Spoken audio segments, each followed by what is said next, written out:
Bom, para seguir falando sobre a questão da pandemia e essas novidades para a semana que vem, está com a gente aqui o infectologista do Hospital das Clínicas e diretor da Sociedade Paulista de Infectologia, Dr. Evaldo de Araújo. Dr. Evaldo, bom dia para o senhor. Bom dia, Agostinho. Bom dia a todos os ouvintes. Obrigado por atender o nosso convite aqui. Eu queria que o senhor falasse, para começar, sobre essa diferença de números. Quer dizer, a gente sabe que número é essencial, né? Dado estatístico, numa pandemia principalmente, ele tem que ser o mais preciso possível. Como é que pode um negócio desse, doutor? Essa diferença aqui que o governo do estado diz que vai tentar esclarecer nas próximas horas, mas a princípio, segundo a prefeitura, o número de casos na capital é muito maior do que o de fato vem sendo divulgado pelo governo do estado, doutor. É um número realmente chama atenção, né? 25 mil é uma diferença que não é uma diferença corriqueira. A gente precisa encarar de frente esses problemas, porque a primeira questão que vem à cabeça de todos, sobretudo depois de tanto tempo, todo mundo desgastado, é a credibilidade. E em todos os locais da vida, em todas as frentes que a gente tem, seja na nossa vida pessoal, seja na nossa vida profissional, a credibilidade é um valor que a gente não pode perder, porque ele anda junto com a confiança. E aí, esses números com uma diferença tão grande, fica aquela pergunta, quem está mentindo? A primeira coisa que vem, Estado, município. E aí eu acho que cabe esclarecer que eu não creio que haja má fé ou que haja mentira. O que eu acho é que tem um volume de informações mesmo muito grande. Os técnicos trabalham o tempo inteiro sob pressão, numa tensão, e de repente isso acontece. Mas precisa ser revisado, precisa ser explicado, porque é uma diferença de fato muito grande. Não sei se isso tem implicações, porque a gente está falando de passado. O importante é que a gente não perca a capacidade de registro e, sobretudo, a detecção dos casos, porque são essas decisões que vão, no nível central, pautando as novas decisões, né? O acumulado ele tem um valor, mas, sem dúvida nenhuma, é o aumento diário que é mais importante para a gente tomar decisões.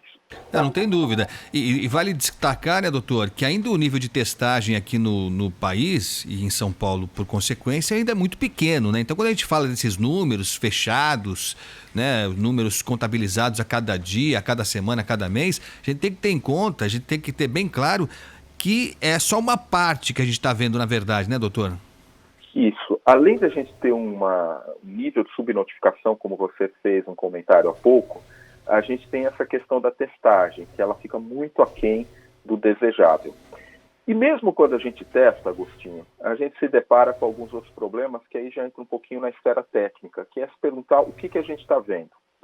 Porque, embora os números sejam sempre impressionantes, eu faço parte de um grupo na região da Baixada Santista, que acabou de concluir um grande estudo de testagem sorológica na população da Baixada Santista.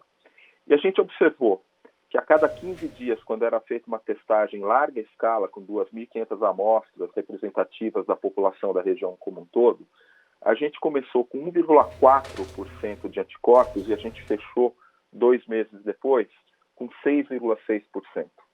Mas da terceira para a quarta etapa, a inclinação da curva de crescimento ela foi um pouco menos importante do que nas etapas anteriores. Então, esse é um fenômeno que, do ponto de vista da testagem, ele nos chama atenção, porque você perceba que na capital a gente já começa a ter algumas regiões onde estabiliza, em outras regiões a gente começa a ter uma percepção de estabilização, ainda em patamares muito elevados. Quando a gente fala estabiliza, nós estamos estabilizando lá no alto ainda. Isso é importante enfatizar, mas estabilizando. Então a testagem, provavelmente, ela não captura, Agostinho, um tipo de imunidade que provavelmente está sendo criado na população. A testagem ela tem problemas técnicos, ela é feita em pequena escala e provavelmente não captura a imunidade celular, que é um tipo de imunidade especial e que provavelmente está criando uma proteção na sociedade, o que a gente chama de uma proteção de rebanho, e tirando a velocidade, o empuxo da pandemia em algumas regiões, né? Então, é um fenômeno científico que a gente precisa prestar atenção, porque está realmente mostrando um arrefecimento.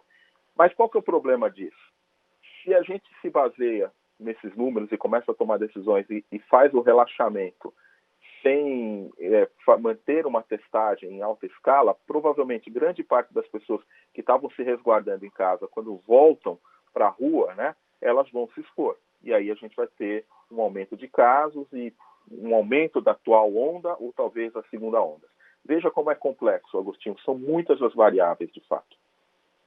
Verdade, e a gente está prestes a avançar numa etapa nova aqui no estado de São Paulo, particularmente aqui na capital, né? A gente deve ter um anúncio formal hoje, oficial hoje, do governo João Dória, indicando que a capital paulista vai passar da cor laranja, do estágio laranja, para o amarelo, que permite, entre outras coisas, abertura moderada, né? Com algumas restrições, mas de bares, restaurantes e salões de beleza. Que é algo, que é um passo e tanto, hein? É um passo e tanto porque esses ambientes, eles são muito propícios à interação social, à aproximação das pessoas, e mesmo com a restrição a gente não sabe exatamente como é que isso vai funcionar na prática. Quer dizer, esse é um passo que pode ser decisivo para o bem ou para o mal, né, doutor? Eu vejo com muita preocupação, viu, Agostinho? A gente está tendo uma tendência de pensar que nós somos a Europa, e nós não somos a Europa. Veja que na Europa, com todas as diferenças econômicas, culturais, sociais que a gente tem, eles estão em outro momento epidemiológico, e mesmo assim é notícia todo dia. Agora Portugal voltando um pouco atrás, todos os países fazendo ajustes e preocupados com o incremento, né?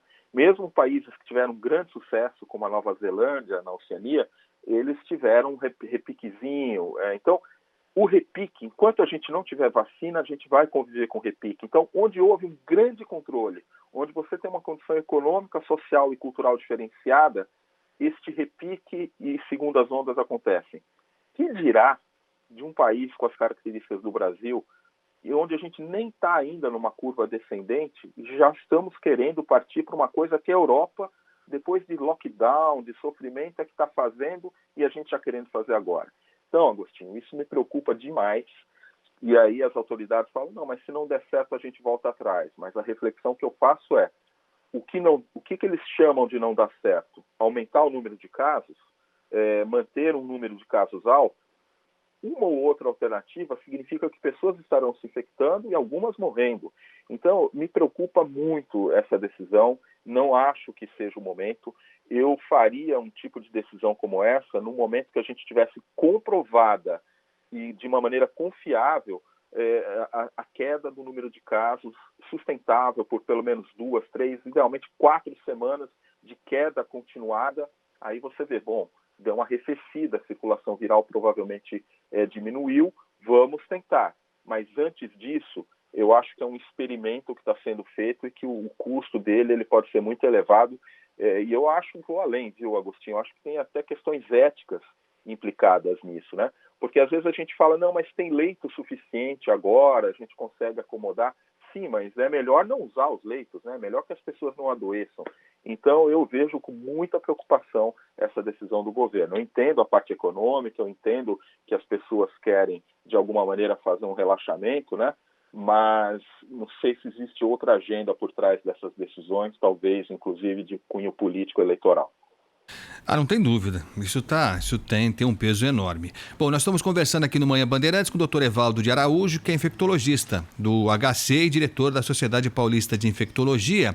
O senhor estava falando dos critérios, né, para essa flexibilização, e um deles é esse que o senhor falou mesmo, o número de leitos, né, de UTI disponíveis. Então, a leitura é mais ou menos básica, né? Se você tem leito sobrando, né, tá sobrando leito, você, em tese, está fazendo a lição de casa e aí você ganha como prêmio passar da cor vermelha para laranja, depois da laranja para amarela. O senhor tem um trabalho importante no litoral e ao longo desses últimos dias, doutor Evaldo, eu tive atento a algumas situações em algumas cidades da Baixada, particularmente em Peruíbe, foi a informação que chegou, mas sei que isso está acontecendo mais ou menos em outras cidades, não só do litoral, mas do interior.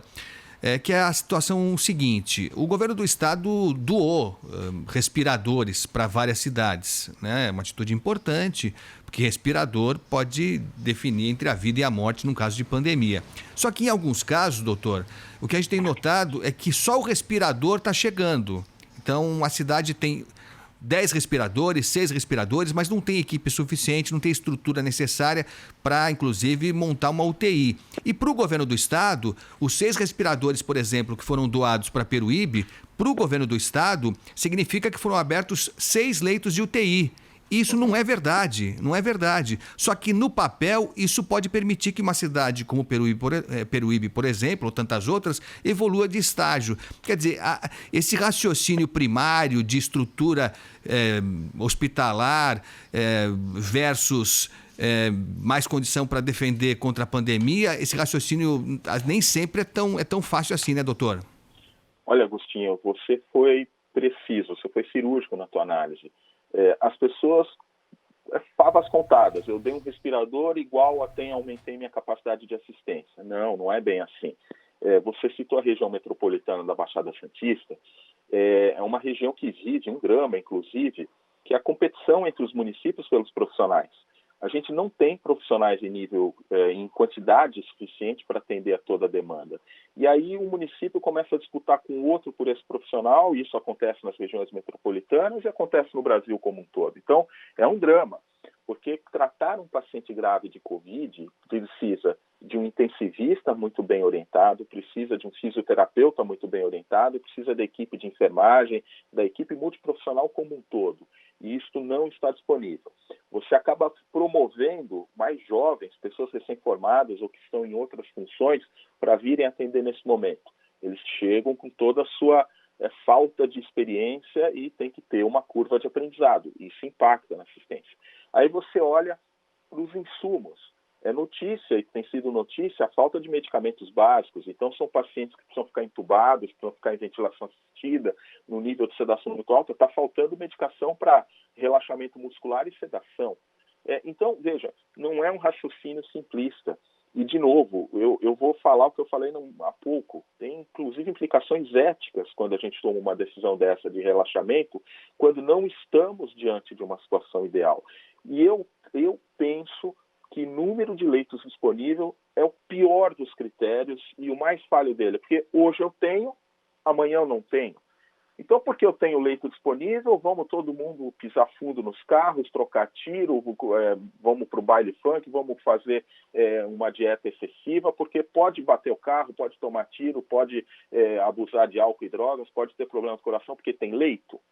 Quer dizer, é uma analogia que é possível. Então, olha, como tem leito, se tiver caso de Covid, a gente atende. Não é bem assim. A letalidade de um paciente grave em UTI não é pequena. Então, nesse sentido, Agostinho, leito disponível, que bom que tenha, mas ele tem que ser o leito, a equipe, o medicamento, e é melhor que ele não seja ocupado. Eu prefiro olhar como critério de relaxamento e, insisto, a curva descendente de casos e a nossa capacidade, sobretudo, de fazer diagnóstico, não só dos casos suspeitos, mas, sobretudo, dos seus contactantes. E essa é uma outra questão, Agostinho, que a gente tem percebido que não melhorou na prática. Ainda os médicos, de uma maneira geral, não compreenderam que, diante de uma pandemia, o nosso primeiro objetivo é interromper que o vírus vá para frente. Isso a gente faz com distanciamento social. Toda pessoa que é contactante de um caso suspeito precisa ficar em casa, observando seus sintomas. E toda pessoa que é um caso suspeito, e hoje a gente sabe que Covid é muito mais que uma doença respiratória e às vezes tem apresentação atípica, precisa ter o exame com resultado rápido. Então, se a gente não tiver casos em descendente de maneira sustentável, se a gente não tiver uma estrutura que detecte os casos suspeitos, faça o diagnóstico em tempo hábil e coloque os seus contactantes em casa, a gente não vai ter sucesso na progressão dessas medidas de relaxamento e de controle. E as pessoas estão olhando e supervalorizando leito, o que, na minha opinião, é o pior dos critérios, porque leito hoje eu tenho, amanhã eu não tenho, se aumentarem os casos. E, além disso, tem essa falsa, pelo menos é o meu conceito, né, essa falsa liberdade, assim, não, se pegar Covid tudo bem porque a gente cuida de você. Eu acho que não, tudo mal porque Covid é uma doença potencialmente letal.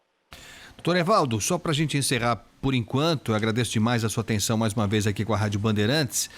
Com essa abertura que deve ser definida mesmo para segunda-feira, né? De bares, restaurantes, salões de beleza, com restrições, a gente não sabe muito bem ainda, porque eu estava comentando agora aqui, se há lugares em que o distanciamento social não combina mesmo, é bar, restaurante e salão de beleza, né? São os locais em que você vai, entre outras coisas, para se confraternizar, para se aproximar. Então, não sei se é possível juntar essas duas coisas, o distanciamento com bar, o distanciamento com restaurante, com salão de beleza.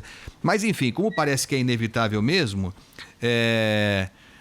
em quanto tempo, doutor, se é que dá para dizer, a gente vai saber se foi um passo bem dado ou um passo mal dado?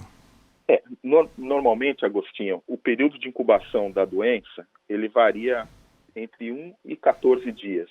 A gente sabe que, em média, 5 dias depois, a gente tem já a maioria das pessoas apresentando alguns sintomas.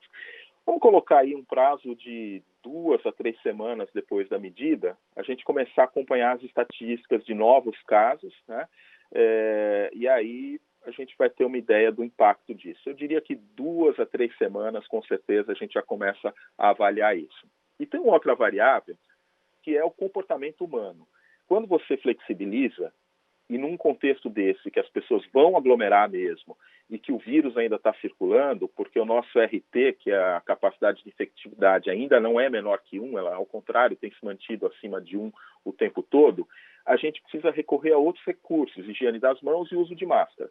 Nós acabamos de fazer um levantamento, um estudo de observação, com 12.588 pessoas observadas, Agostinho, e apenas 45% delas usavam a máscara corretamente, quando os modelos matemáticos indicam que, para que tenha um impacto positivo, mais que 80% tem que usar a máscara corretamente.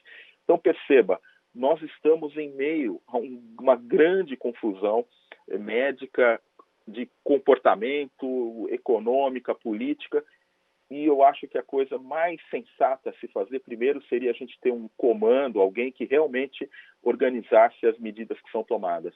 E, em segundo lugar, que a gente tivesse muita ponderação, muita calma. Nós já aguentamos até aqui, vale a pena a gente aguentar mais um pouquinho. Veja o que está acontecendo no sul do país, veja o que está acontecendo no interior. Todo mundo que se precipitou em outros países a abrir quando não podia, tem um repique. Então, isso, como se diz na linguagem aí da sinuca, né? Isso é bola cantada na caçapa, né? Então, é a bola azul na caçapa do canto. Porque não precisa ter bola de cristal para adivinhar o que vai acontecer. E eu insisto, as consequências do ponto de vista moral, ético e da vida das pessoas, elas são terríveis.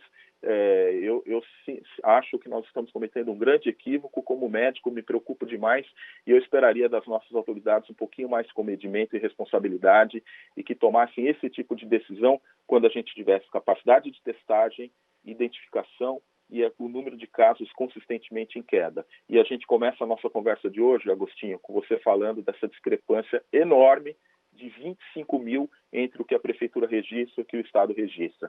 Quer dizer, é muito complicado a gente confiar em qualquer atitude que seja tomada daqui para frente. É isso. E só para dizer que ninguém aqui é insensível e todo mundo sabe que a economia está mal demais, que as pessoas estão se virando para tentar pagar as contas, né? Tá difícil mesmo, né? Então eu fico imaginando o dono do restaurante, dono do bar, que está contando os minutos para reabrir a sua portinha lá, o dono do salão de beleza. A gente entende isso, né? A gente sofre com isso também, quer dizer, o país inteiro sofre, né? Ninguém é insensível, a gente não está deixando de lado a economia, e falar de economia é uma coisa distante, é a vida das pessoas, né? Só que aí uma coisa é uma coisa, outra coisa é outra coisa. Para a gente conseguir manter as pessoas fechadas, e tinha que ter sido feito, na minha avaliação, lá atrás, enfim, foi tudo muito precário, mas para você conseguir manter, principalmente o pessoal da periferia, que tem menos recursos, a gente não está na Alemanha, a gente não está na Suíça, né? Então o governo tinha que ter conseguido manter essas pessoas com auxílio emergencial de verdade, que chegasse para todo mundo. Estava falando agora há pouco aqui com um grupo de pessoas que está aguardando o primeiro pagamento, não está em análise eterna, e o governo está sinalizando, e é bom que seja assim, mais 3 novos pagamentos, mas tem uma leva de gente que não recebeu o primeiro. Então, assim, e empresas também que foram buscar auxílio prometido e que também estão com uma dificuldade extrema. Então, assim, aí não dá mesmo, aí não dá. Aí parece que a gente é lunático dizendo que o comércio tem que estar fechado, que as pessoas têm que estar confinadas num ambiente em que não há a menor chance disso. A pessoa tem que pagar a conta do mês, tem que colocar comida na geladeira.